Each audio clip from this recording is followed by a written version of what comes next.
and welcome to Elets Innovation Talk, a unique initiative by Elets Technomedia where we invite industry leaders to share about their initiatives, groundbreaking ideas, and innovations that are transforming their domains.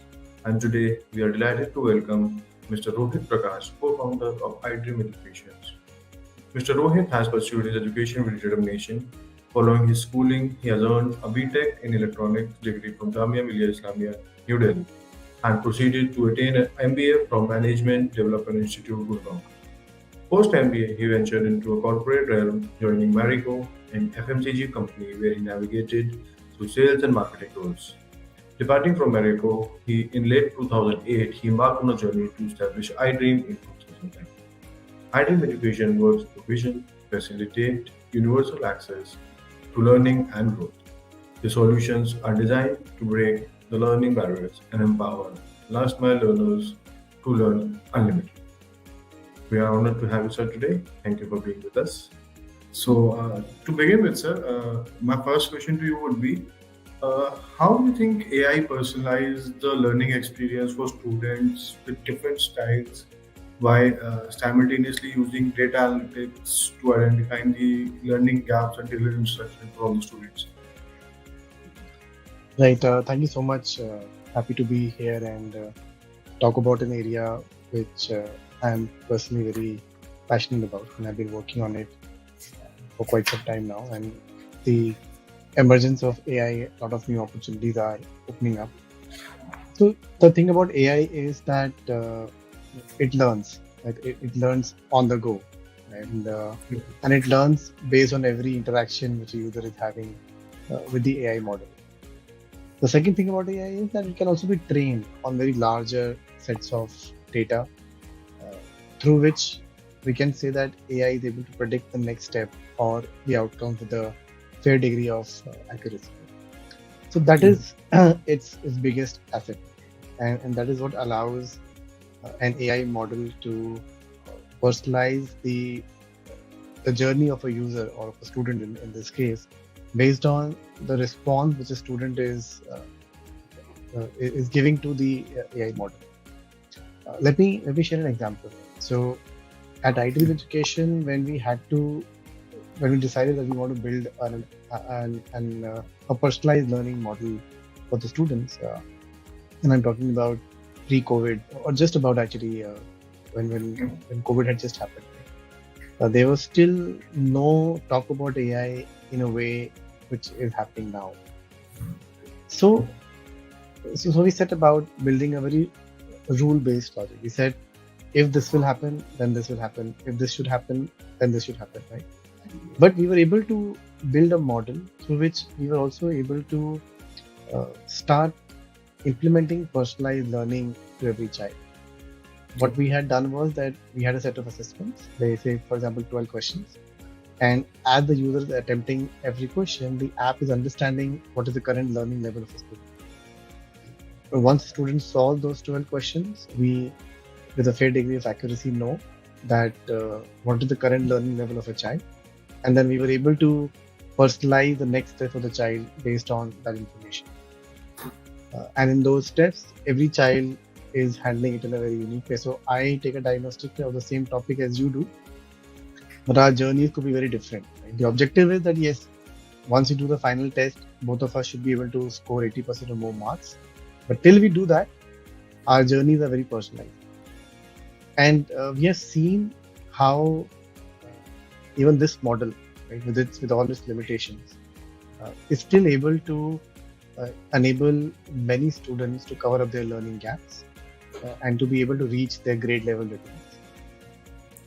So if this model can achieve personalization and enable students to reach their grade level, it will be quite exciting. And it is quite true that an AI model which is learning on the go will be able to far better personalize the learning experience for the student. So the model which I'm talking about still has a limitation. So the limitation is that I'm able to understand the learning level of a child at a chapter level. So if a child is taking an assessment of trigonometry, I am at a top scale looking at that, okay, maybe in trigonometry, the user is at level 1, 2, 3, or 4. But within trigonometry, there could be many topics, there could be many subtopics, which is a limitation of this current model which we have built so far. Right? But AI can really, expand this in a very big way. AI can go deep. With AI, I will also be able to determine, even at subtopic level, where is the learning gap. So even we can personalize to that extent. Okay. Now, if I'll have to build that model from scratch, what AI will be able to achieve, and if I start building cross connections over lakhs of questions for different chapters, different topics, and different subjects, it's going to take us a lot of time. But AI can fast track that. So that's where I believe AI has a strength in terms of being able to personalize the learning outcome for a child by identifying learning gaps at a chapter, topic, and even at a subtopic level. Yes, sir, that's really good. Like you can see, like AI is like changing the sectors dramatically, and is going in a good shape. So, sir, moving ahead, in what ways can AI-powered tools assist teacher in developing effective lessons, plans, and provide real-time feedback while ensuring that these AI algorithms are free from bias and then they promote the responsible development in education? Good question, actually, because a success of any digital learning in a school, I believe, largely depends upon how teachers adopt it inside the classrooms. And we have been doing a lot of smart classroom implementations. We also set up digital libraries inside the schools. And even till today, one of the fundamental challenges that we come across is whether teachers are able to adopt it or not. Now, how will teachers adopt it? Right? So teacher adoption happens once you're able to make them understand that the digital equipment and the digital content which we have provided to them can be seamlessly integrated into the lesson plans. So which means that you start teaching a topic in a class, you introduce that to your students through your usual lecture method, and then in between somewhere you switch to digital learning to supplement what you have just taught. With the idea being that the student will start seeing visuals, they'll be able to understand better, they'll be far more engaged. Now the key to be able to do this is that teachers are effectively able to integrate it into the lesson plans. But it is easier said than done, especially in the government school ecosystem. Creating a lesson plan is itself a challenge. And then when we're asking teachers to create a lesson plan with the integration of technology, it becomes a complete no-no in the beginning itself. So we take a lot of pains in many of our implementation wherein we work with the teachers that let's make your lesson plan. This is how you will integrate digital learning into your classroom. So creating lesson plan is a challenge, especially in the government school ecosystem. Now, if AI can come in, and I have seen a live model of AI being able to create a lesson plan for the teachers, so I can say with a lot of certainty and confidence that if AI can come in and start building the lesson plan for the teachers, it's a big win-win. Because even for a digital learning company like us, right, if a teachers can get a pre-made lesson plan for them for every chapter, every topic, the adoption to digital will improve. It will save teachers a lot of time, right? And if teachers will be able to see that, okay, I have a lesson plan which already has an integration of digital learning content in it. So obviously the adoption of what we have provided to them also goes up. Suddenly the smart classroom or tablets will start getting used more inside the classrooms. Yeah. And all the money that we invest in setting up these technology infrastructure will start getting utilized and students will start seeing the benefit. So in this case, giving AI the capability to create lesson plans not just will improve the efficiency of our teachers, but will also have a significant indirect impact on the engagement of students and of course with regular usage of technology in their learning outcomes as well. So that's where I believe why it's important that we should build good use cases of AI being able to create very genuine and easy to follow lesson plans for the teachers. Yeah, that's true, sir.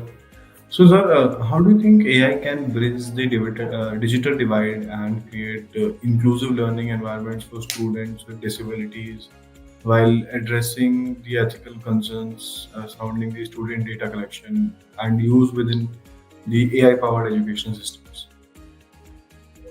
I have a very beautiful example to share in this case as well.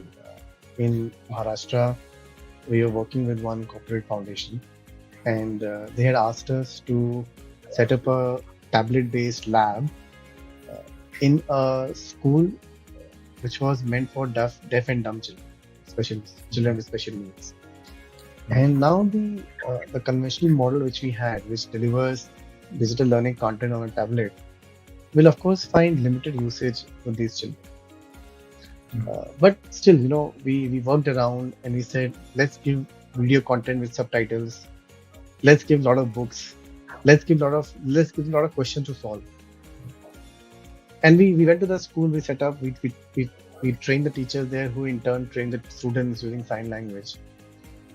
And it was phenomenal to see that even with the limited content that we were able to provide to them, right? Even with not so perfect solution for the special children, Sure.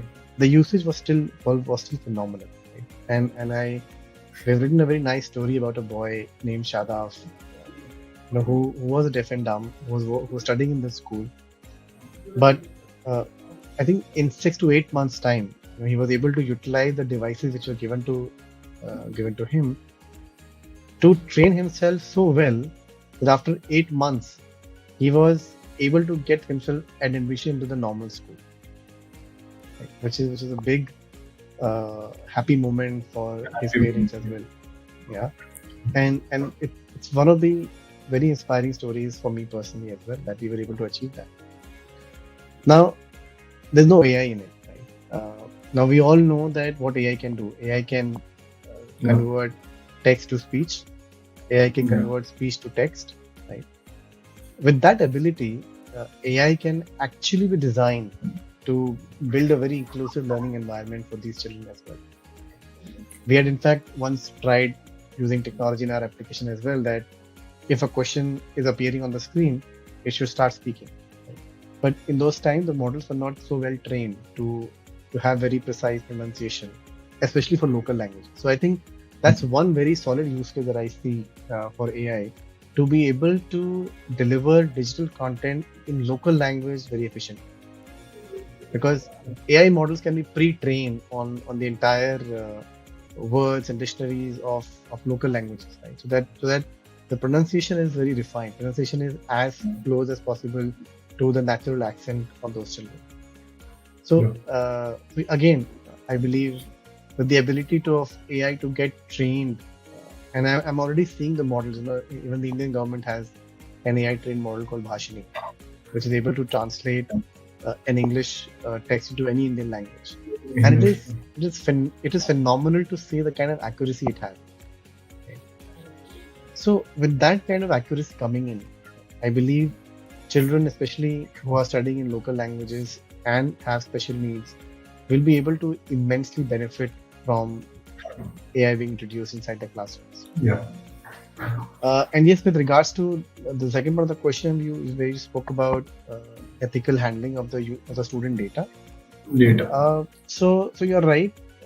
It definitely has a threat if used, if there is no regulation and if people use it irresponsibly.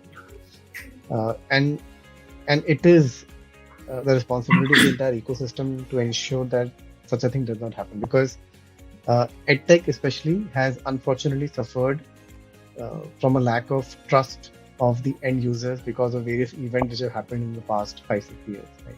Yeah. So even companies who are genuine and who want to establish that level of trust with the users are finding it tough to gain the trust of the users and the parents and the teachers.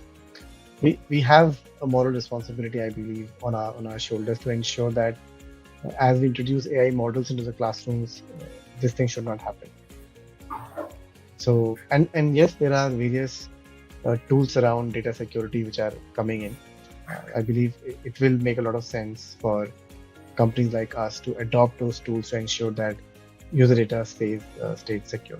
Even the state governments are actually are getting more and more aware of it. So, recently we have done some implementation where the state government insisted that all the application data has to be stored securely on their server and not on any public cloud server. Right? So I believe if people can be very conscious about it, we should ensure that we don't run into any kind of challenges and don't create any unethical situation for the entire industry. Yeah, that's true, sir. So, sir, could you share any specific example of AI being used effectively in the education space today, showcasing its transformative potential? Still very early for me to give you a very solid case study around the usage of AI. But I can share one example from one of our work itself. We are, for example, working with the government of Haryana, where the government has given over 5 lakh tablets to students of class 9th and 10th, 9th to 12th. Right? And in each of these tablets, a personalized learning application has been installed. And there are 3 companies who are doing that. We are one of them. And as I shared in the beginning, it's a rule-based logic that we have used, right? Wherein we have defined various use cases as to what can happen in a particular chapter, and therefore what the next step for a child should be. I have personally seen stories of children who start learning a chapter on, say, algebra or trigonometry in mathematics. In the diagnostic test, they will score, say, 2 out of 12 or 3 out of 12. But by the time they reach final test, in most cases, in just one attempt, they're able to secure 80% or more marks. So it goes on to demonstrate to me, it goes on to show to me that if we are able to give personalized experience to students, but in a joyful way and in a non-judgmental way, and that's, I believe, is something which is very, very important, right? You cannot build a model which judges a child. It has to be completely non-judgmental. That's what we have also focused on. So when we take a user from, say, grade 10 to grade 9 to grade 8, and we are lowering the level of the user as per his learning level, we are not letting the child know directly that you are not very good at this, therefore I'm reducing your level. The language is very positive, the language is very encouraging, right? And we don't really, on the face of it, don't tell the child that you are going down the level. We're just telling them that hey, perhaps you're not there at this level of understanding, you should solve more questions. And then we take the user down and help them solve more questions, make them watch video. So this to me is a very fine and practical example of how personalized learning can transform the learning for these children in terms of helping them cover their learning gaps and then being able to reach their grade level readiness.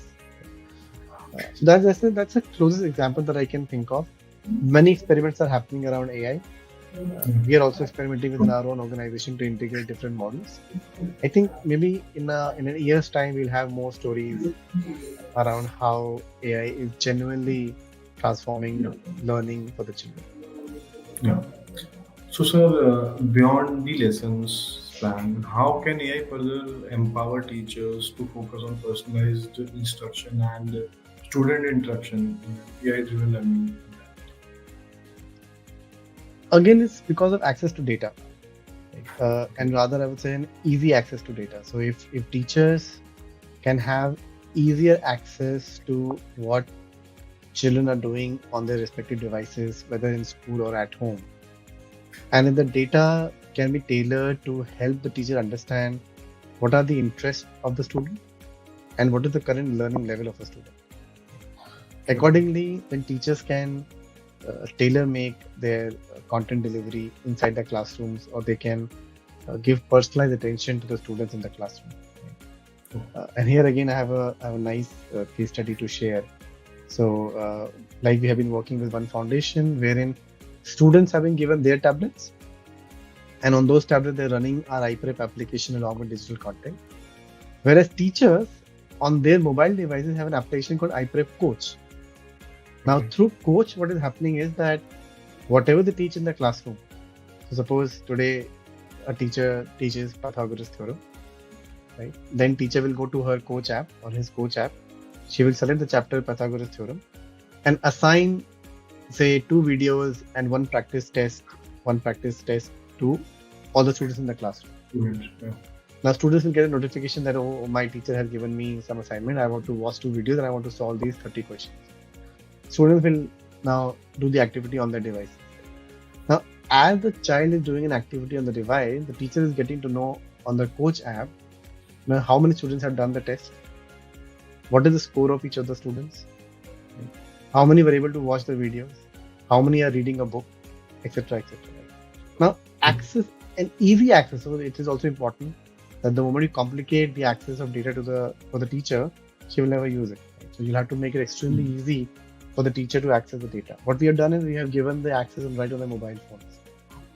Now, if the teacher has an access to data on their mobile phones, what starts happening is that they're getting more awareness about how the students are learning. Teachers are getting to know, okay, out of 30 children in my class, there are about 10 of them who have understood the topic well. There are about 12 of them who are at an average level, and there are 6 of them who are at a very lower level. So teacher now has an opportunity to utilize the data to tailor-make lesson plans for each of the students. It will be challenging, of course, because all the students are coming into the same class, but still there's a very strong opportunity for the teacher to tailor-make lesson plans and then help every child achieve grade level. Right? And if you allow me, I have a very nice story I can think of from one of our implementations. Right? So we work with an NGO in Mumbai.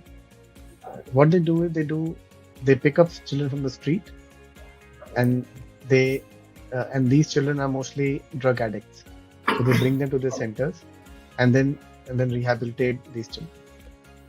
The idea of this NGO is that once you rehabilitate the children, we want to educate them, bring them to a level where they are at an age-appropriate learning level, right? And then enroll them in the nearest government school. Right? Now, what happens in the NGO is that they have a teacher, they have a pool of some 4-5 teachers, and then at any point of time there are about 50 to 100 children in the center. Now, every child in that mixed group is a different age group. They are at a different learning level. Someone has not gone to the school at all. Right? Now, in that situation, for the group of 5 teachers to really understand that which child is at what level, and then how to prepare them, right? And then how to eventually get them to enroll in a government school, was typically a 1.5 to 2 year process. That means they used to spend about 2 years on every child before they could make them ready to go to a government school. What we did with them was we set up a tablet-based lab inside the center.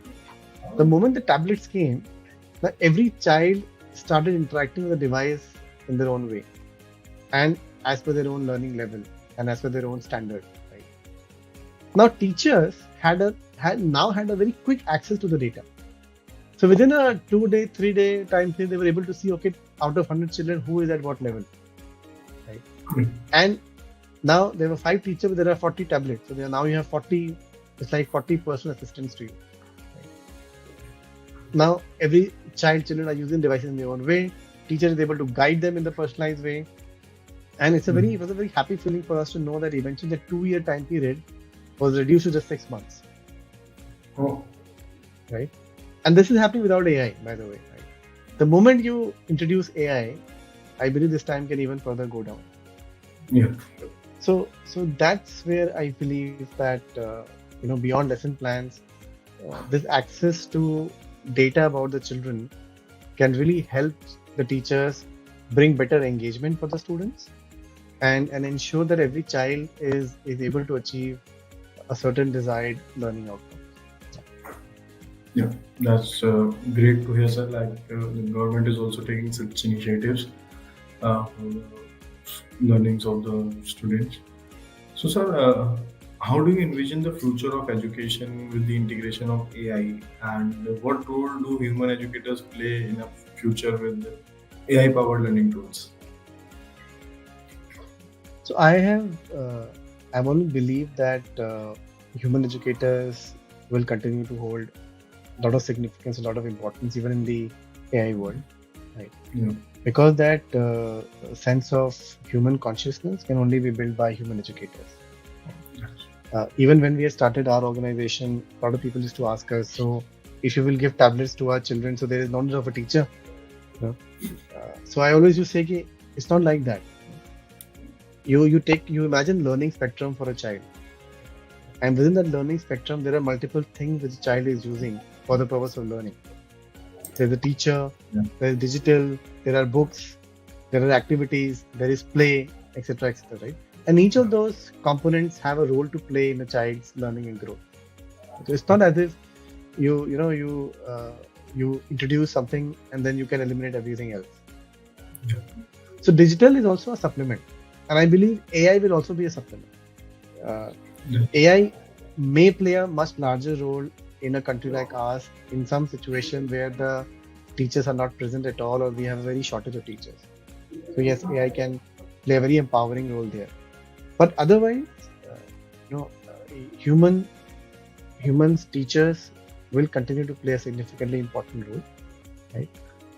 Those teachers who can adopt AI in their classrooms will do even better, right? Because AI will certainly come in. Digital has already come in, and AI will also come in. That's a trend that we are seeing. So teachers who are successfully able to adopt will see far more success in terms of student attendance, in terms of student engagement, in terms of improvement in student learning outcomes, right? So that's what I believe, that even with the growth in AI which we are seeing, teachers or human educators, as you pointed out, would continue to hold a lot of importance. And we should not even imagine a scenario where AI completely takes over a classroom and there is no teacher. Because as I said, human consciousness, the feeling of being a human, can be built by a human only. Yeah, that's true. So it was great talking to you, sir, and it was really insightful, like the way AI is changing the education landscape today. And I hope the AI is going to do better in future. So thank you for being with us, sir. Thank you so much, and you too. Thank you so much. Have a great day.